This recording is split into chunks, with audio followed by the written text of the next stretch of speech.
A intención da Consellería de Infraestructuras é que as obras estean rematadas para o próximo verán, época na que incrementa considerablemente o tráfico na localidade. A actuación ten por obxecto eliminar un treito de concentración de accidentes no acceso ao peirao de Portosín, dende a travesía da Igrexa, xa que a intersección se ubica nas proximidades dunha curva con visibilidade reducida.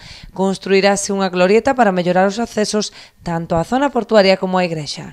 Ademais, reorganizarase o espazo sobrante entre a estrada AC550 e a Avenida da Constitución, habilitando unha nova zona de estacionamento. Executarase unha pasarela de madeira sobre o rego da Igrexa para facilitar o acceso dende o aparcadoiro e crearánse novos pasos de peóns. Ademais, a rotonda por seguridade vial, que ao mesmo tempo vamos a poñer uns semáforos ali, para que ali na zona do Mariño podan cruzar a xente, e onde está a rotonda vai levar 2 pasos de peatóns, porque un dos problemas que tiñemos enormes ali, e que especialmente a xente maior, que sempre nos dicía, cada vez que quería ir do casco urbano hacia a iglesia de Portosín, pois especialmente no verán, estaban ali un cuarto de hora, 20 minutos, porque tráfico, esperando, co peligro que eso conlevaba. Bueno, pois gracias a esta rotonda tamén vamos a ter ali estes pasos de peóns, non?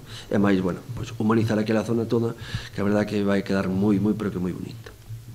A obra concluirá coa instalación de alumeado e a adecuación da rede de pluviais á nova superficie. A Xunta destinará 500.000 euros a este proxecto, enmarcando no Plan de Seguridade Viaria 2016-2020 para a eliminación de puntos negros nas estradas autonómicas.